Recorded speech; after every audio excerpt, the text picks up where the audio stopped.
नमस्कार, मैं doctor Rupa Manglani, associate professor political science department में। हमारा आज का टॉपिक है भारत का संवैधानिक विकास। तो ये सेकेंड ईयर का पेपर है, भारतीय राज्य व्यवस्था, और उसका ये टॉपिक है। हम देखेंगे भारत का संवैधानिक विकास क्या है। तो मैं आपको बताना चाहती हूँ कि राष्ट्रीय आंदोलन के परिप्रेक्ष्य में भारत के संवैधानिक विकास का जो इतिहास है उसका अवलोकन इसलिए ज़रूरी है क्योंकि हम ये जान पाएँ कि राष्ट्रीय आंदोलन की अंतःक्रिया कैसे हुई और भारत के संवैधानिक विकास का कहीं ना कहीं स्वतंत्र भारत की शासन व्यवस्था पे भी प्रभाव पड़ा है। तो आइए जानते हैं भारत के संवैधानिक विकास में किस किस तरह से प्रगति हुई है। तो भारत में ब्रिटिश राज्य की स्थापना के पहले ही भारतीय राज्य व्यवस्था का संचालन अधिकतर रूढ़ियों और परंपराओं के अनुसार किया जाता था, लेकिन 1757 के प्लासी के युद्ध में अंग्रेज़ों ने जो विजय प्राप्त की, उसके बाद 1764 के बक्सर के युद्ध में अंग्रेज़ों की सफलता के बाद अंग्रेज़ों की ईस्ट इंडिया कंपनी को बंगाल, बिहार और उड़ीसा में सिविल प्रशासन का दायित्व मिला और फिर धीरे धीरे कंपनी के मामलों में प्रभावी नियंत्रण स्थापित करने के लिए 1621 का राजलेख, 1726 का राजलेख, 1773 का रेगुलेटिंग एक्ट, 1781 का एक्ट ऑफ सेटलमेंट, 1784 का पिट्स इंडिया एक्ट, 1786 का अधिनियम, 1793 का राजलेख, 1813 का राजलेख, 1833 का राजलेख और 1853 का राजलेख आदि पारित किए गए। 1853 के चार्टर के बाद कंपनी व्यापार संचालन के कार्यों पर ध्यान देने की अपेक्षा साम्राज्य विस्तार पर अधिक ध्यान देने लगी। परिणाम स्वरूप छोटे छोटे बिखरे हुए भारतीय राजवंशों पर इसकी गंभीर प्रतिक्रिया हुई और ये कहा गया कि 1857 में प्रथम स्वतंत्रता संग्राम प्रारंभ हुआ, जो कि कहीं न कहीं भारतीयों में ब्रिटिश शासन के असंतोष का एक बहुत बड़ा कारण था। यद्यपि 1857 की क्रांति को ब्रिटिश शासन ने कुचल दिया, लेकिन क्रांति की असफलता तथा अंग्रेजी सरकार की दमन और अत्याचार की नीति का ये परिणाम हुआ कि शासकों और शासितों के बीच बहुत बड़ी खाई उत्पन्न हो गई और 1857 की क्रांति से स्तब्ध ब्रिटिश सरकार ने 1858 के अधिनियम को पारित किया।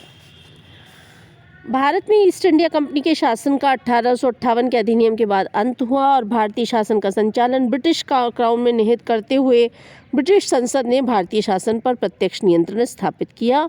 भारत सरकार अधिनियम 1858 के पश्चात साम्राज्य के हितों की सुरक्षा के लिए ब्रिटिश संसद ने अनेक अधिनियम पारित किए थे। 1858 से 1947 के मध्य ब्रिटिश साम्राज्य के हितों की सुरक्षा के लिए ब्रिटिश संसद ने कई अधिनियम पारित किए, जिसका विवरण इस प्रकार है। देखिए, इसमें दोनों ही है। अगर हम ब्रिटिश शासन के अधीन, क्राउन के अधीन अधिनियम देखें तो ये आते हैं भारतीय शासन अधिनियम 1858, भारत परिषद अधिनियम 1861 और फिर उसके बाद भारत परिषद अधिनियम 1892, भारत परिषद अधिनियम 1909, भारत परिषद अधिनियम 1919, भारत परिषद अधिनियम 1935 और भारतीय स्वतंत्रता अधिनियम 1947।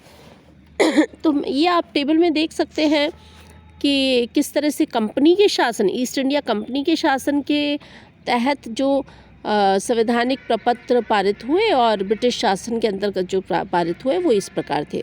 तो पहले हम अभी हमारे जो कोर्स में है वो हम क्राउन के तहत जो अधिनियम पारित हुए उनको देखेंगे। तो 1857 की क्रांति, जिसे पट्टाभी सीतारामैया ने भारतीय स्वतंत्रता के प्रथम संग्राम की संज्ञा दी, उसके दमन के पश्चात ब्रिटिश संसद ने भारत में ईस्ट इंडिया कंपनी के शासन का अंत करते हुए भारतीय शासन के संचालन में प्रत्यक्ष तथा उत्तरदायित्वपूर्ण तरीके से भाग लेने का निश्चय किया।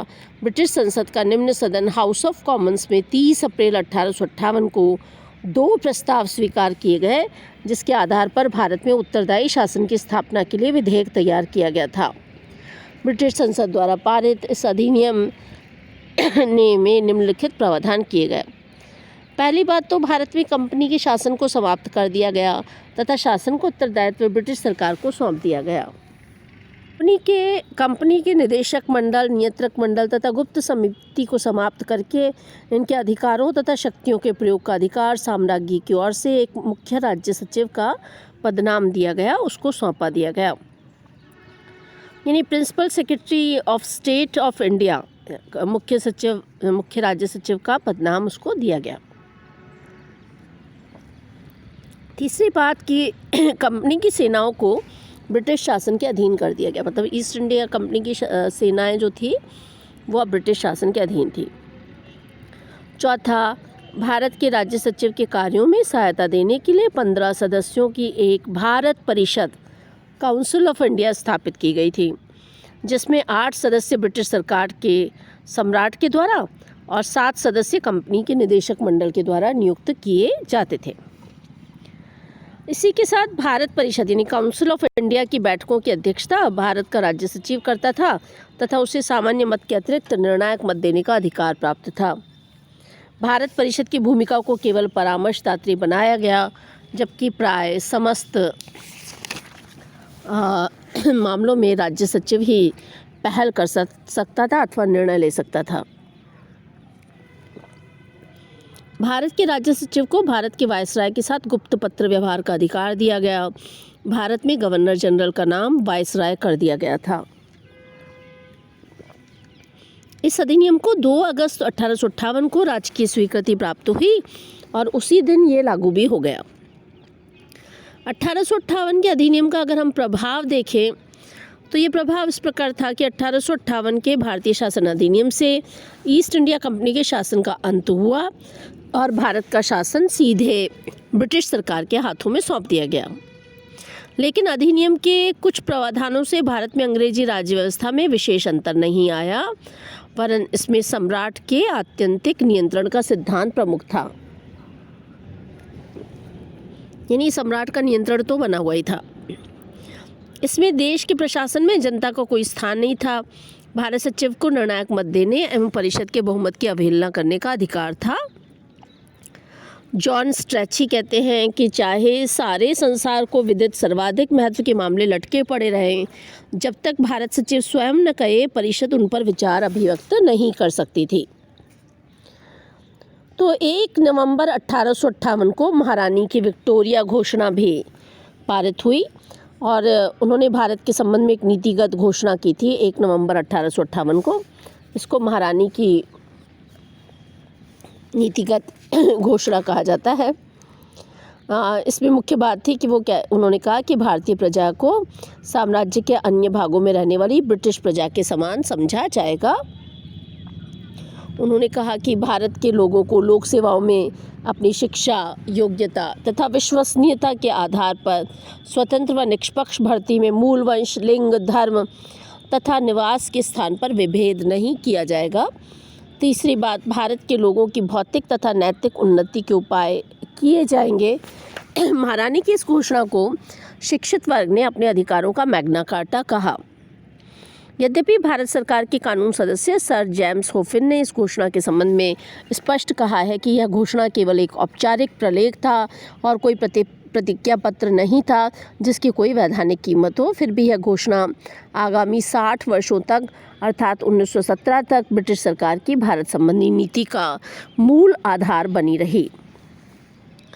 तो इस प्रकार हम देखते हैं कि 1858 के इस अधिनियम का बहुत महत्वपूर्ण स्थान है। इसमें सीधे तौर से ईस्ट इंडिया कंपनी से शासन ब्रिटिश महारानी के अधीन या क्राउन के अधीन चला गया।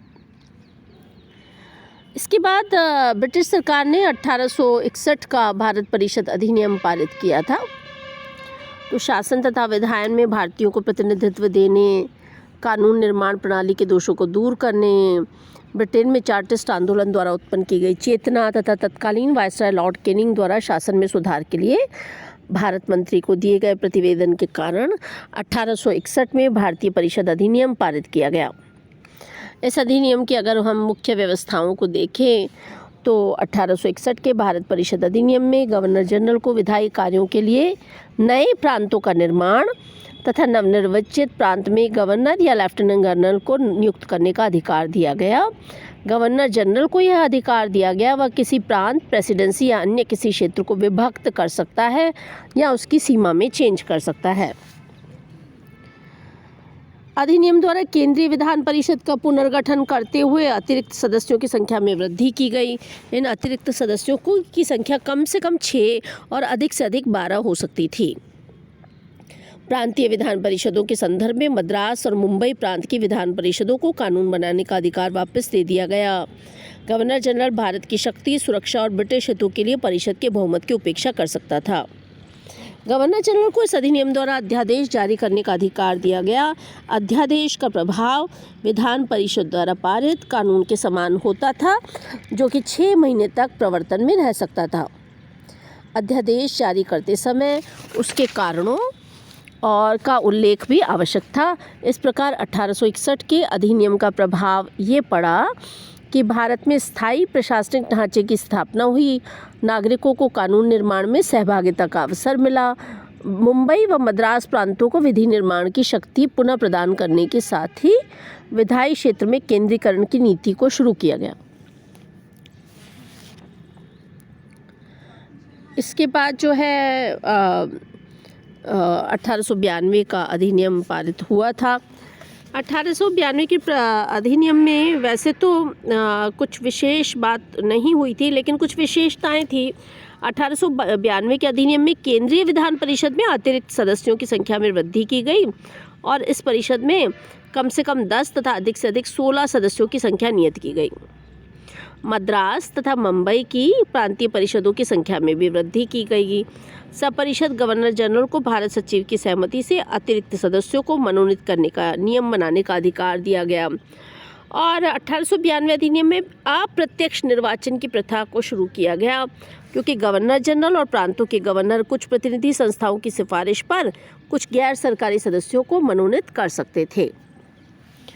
तो 1892 के अधिनियम का प्रभाव ये पड़ा कि इसमें संसदीय व्यवस्था के प्रचलन तथा अप्रत्यक्ष निर्वाचन पद्धति प्रारंभ करने की दिशा में एक महत्वपूर्ण कदम उठाया गया। उसके बाद आता है भारतीय परिषद अधिनियम 1909। तो 1892 से 1909 के मध्य किए गए संवैधानिक सुधारों के बावजूद शासन में गति और सुधार नहीं आ रहा था और प्रशासकीय निर्णयों में निरंतर विलंब हो रहा था। इसीलिए 1909 का अधिनियम जो है वो लाया गया।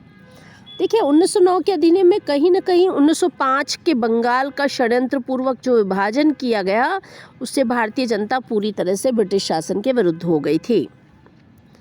तो एक तरह से भारत में व्याप्त असंतोष को दूर करने के लिए रियायत के रूप में 1909 का भारत परिषद अधिनियम पारित किया गया, जिसका नामांकन भारत सचिव मॉर्ले थे और गवर्नर जनरल मिंटो थे। गवर्नर जनरल जो भारत में सर्वोच्च निकाय था और भारत सचिव जो ब्रिटेन में बैठा करता था, तो उसे मॉर्ले मिंटो का नाम दिया गया। मॉर्ले मिंटो सुधार अर्थात 1909 के भारतीय परिषद अधिनियम के कुछ मुख्य प्रावधान इस प्रकार थे। देखिए, इस 1909 के जो भारतीय परिषद अधिनियम के जो सुधार थे, उसको अगर हम देखें तो मॉर्ले मिंटो सुधार के रिफॉर्म्स को देखें तो केंद्रीय विधान परिषद में अतिरिक्त सदस्यों की संख्या 16 से बढ़ाकर 60 कर दी गई। केंद्रीय विधान परिषद के कुल सदस्य 69 हो गए, जिसमें 37 सरकारी और 32 गैर सरकारी सदस्य थे। सरकारी सदस्यों में 9 पदेन और 1 साधारण तथा 28 गवर्नर जनरल द्वारा मनोनीत और 7 कार्यकारी पार्षद होते थे। तो इस प्रकार 9 पदेन सदस्य, 32 गैर सरकारी सदस्य, 5 गवर्नर, जिनमें 5 गवर्नर जनरल द्वारा मनोनीत और 27 निर्वाचित, ये सदस्यों की संख्या का कंपोजिशन था। पहली बार संप्रदाय के आधार पर पृथक निर्वाचन व्यवस्था का प्रारंभ 1909 के भारत परिषद अधिनियम में किया गया, जिसमें विभिन्न समुदायों, जातियों तथा धार्मिक वर्गों को विधान परिषद में प्रतिनिधित्व दिया गया था।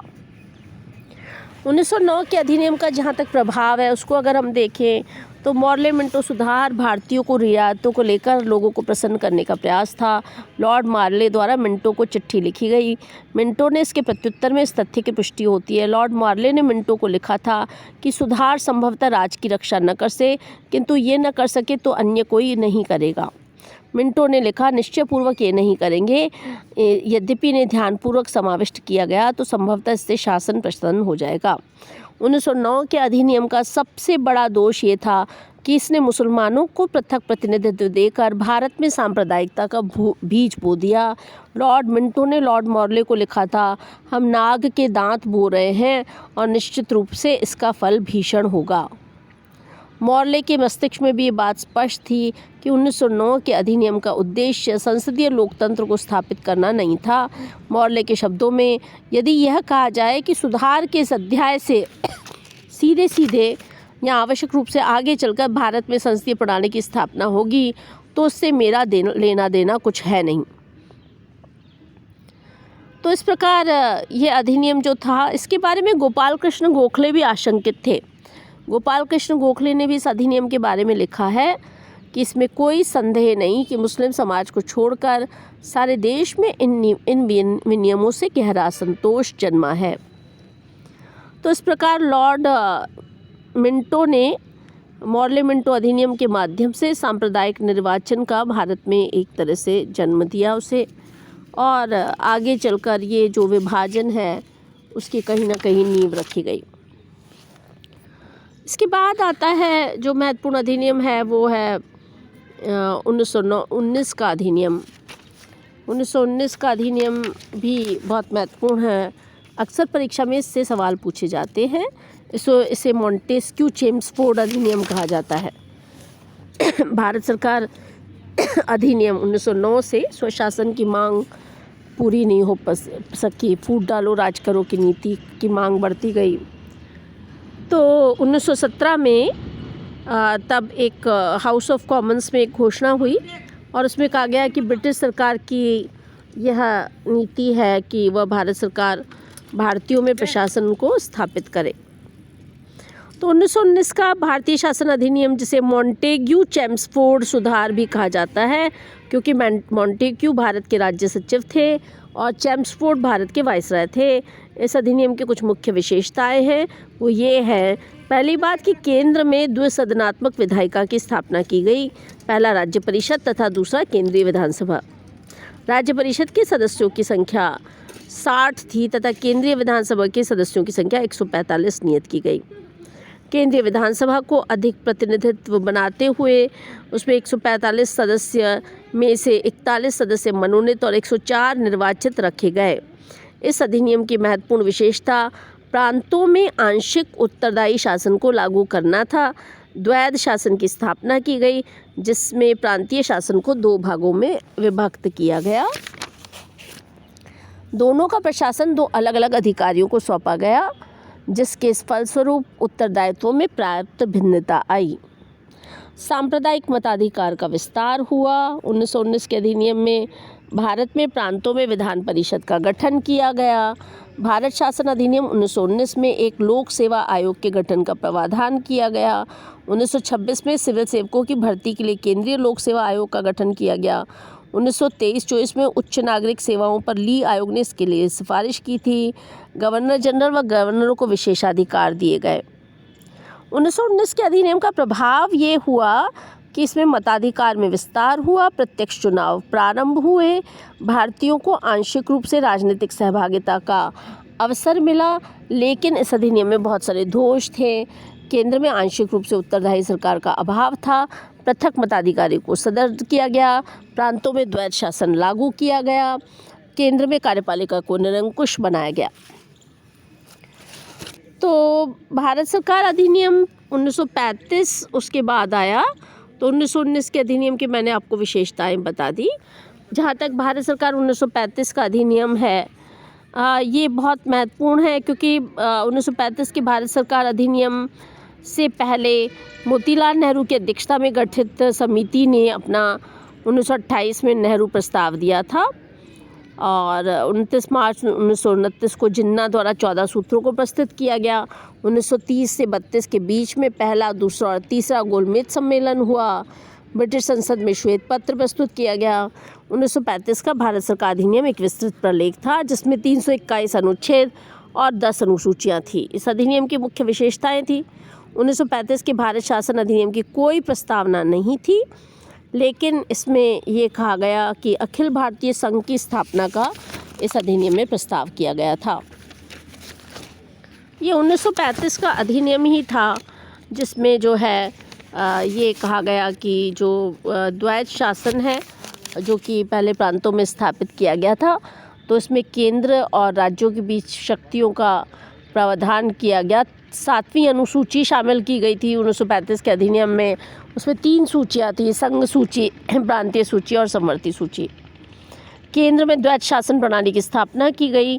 प्रांतीय स्वायत्तता 1935 के अधिनियम की मुख्य विशेषता थी। गवर्नर जनरल और प्रांतीय गवर्नरों को व्यापक अधिकार दिए गए। एक संघीय न्यायालय की व्यवस्था की गई। विधानमंडलों में मताधिकार का विस्तार किया गया। सांप्रदायिक निर्वाचन प्रणाली का विस्तार किया गया। 1935 के अधिनियम में मुसलमानों सहित सिखों, भारतीयों, ईसाइयों, जमींदारों, पूंजीपतियों, मजदूरों और महिलाओं के लिए सांप्रदायिक निर्वाचन प्रणाली को आरंभ किया गया। अधिनियम के अन्य उपबंधों में गवर्नर जनरल को आपातकालीन अधिकार दिए गए। 1935 के अधिनियम का ये प्रभाव पड़ा कि भारत में स्वतंत्रता से पूर्व ब्रिटिश सरकार का सर्वाधिक विस्तृत लिखित दस्तावेज था। बहुत सारी विषमताएं भी थी, इसमें त्रुटियां भी थी।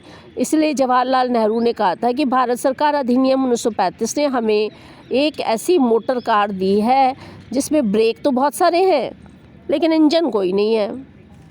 तो ये 1935 के अधिनियम की प्रस्तावित संघीय व्यवस्था दोषपूर्ण थी। तो 1935 के भारत शासन अधिनियम की विषमताओं के कारण भारतीयों ने इसे जनतांत्रिक आवरण पहनाते हुए इसे खोखला सुधार माना और इसका विरोध किया गया। नेहरू के अनुसार ये अधिकारों का नहीं, दास्ता का चार्टर है। मदन मोहन मालवीय के अनुसार नवीन संविधान द्वैध शासन से भी निष्कृष्ट है। तो अंतिम अधिनियम था भारतीय स्वतंत्रता अधिनियम 1947। भारतीय स्वतंत्रता अधिनियम ब्रिटिश संसद द्वारा पारित किया गया। यह महत्वपूर्ण अधिनियम था जिसमें भारत को स्वतंत्रता प्राप्त हुई। 3 जून 1947 को भारत विभाजन की घोषित माउंटबेटन योजना को कानूनी रूप देने के उद्देश्य से ब्रिटिश संसद ने 18 जुलाई 1947 को भारतीय स्वतंत्रता अधिनियम पारित किया था। इस अधिनियम में 2 डोमिनियनों की स्थापना के लिए 15 अगस्त 1947 की तिथि निर्धारित की गई। इसी के अनुसार 15 अगस्त 1947 को भारत को 2 उपनिवेशों में विभक्त कर दिया गया, भारत और पाकिस्तान। इस अधिनियम में भारत का क्षेत्रीय विभाजन भारत एवं पाकिस्तान के रूप में करने तथा बंगाल तथा पंजाब को 2-2 प्रांत बनाए जाने का प्रस्ताव किया गया था। पाकिस्तान में मिलने वाले क्षेत्रों को छोड़कर ब्रिटिश भारत में शामिल सभी प्रांत भारत में सम्मिलित माने गए थे। भारत के महामहिम की सरकार का उत्तरदायित्व तथा भारतीय रियासतों पर महामहिम का अधिराज्य 15 अगस्त 1947 को समाप्त हो जाएगा, ऐसा भारतीय स्वतंत्रता अधिनियम में कहा गया था। दोनों नए संविधान के निर्माण तथा भारत और पाकिस्तान में ब्रिटिश सम्राट की ओर से नियुक्त एक गवर्नर जनरल के रहने की व्यवस्था की गई। गवर्नर जनरल का पद केवल नामधारी रखा गया। प्रत्येक डोमिनियन के लिए एक पृथक विधानमंडल होगा जिसे विधियां बनाने का पूर्ण अधिकार होगा। ब्रिटिश संसद उसमें कोई हस्तक्षेप नहीं करेगी।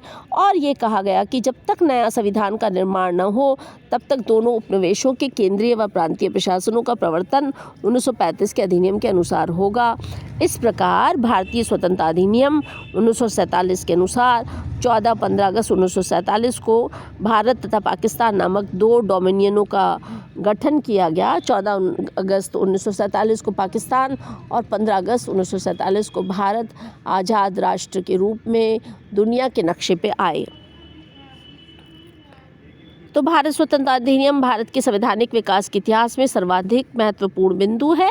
जब भारतीय उपमहाद्वीपों से अंग्रेज साम्राज्य शासन का अंत हुआ और इंपीरियल ब्रिटिश इंडिया के उत्तराधिकारी जब 2 प्रभुत्व संपन्न राज्य भारत तथा पाकिस्तान थे। तो इस प्रकार हमने अब तक के सारे अधिनियमों को देखा और आप इस टॉपिक की तैयारी कीजिए, बहुत महत्वपूर्ण टॉपिक है। और कोई दिक्कत होगी तो हम मिलेंगे तो उस पर बात करेंगे। अपने और अपने परिवार के स्वास्थ्य का ध्यान रखिए। शुभकामनाएं।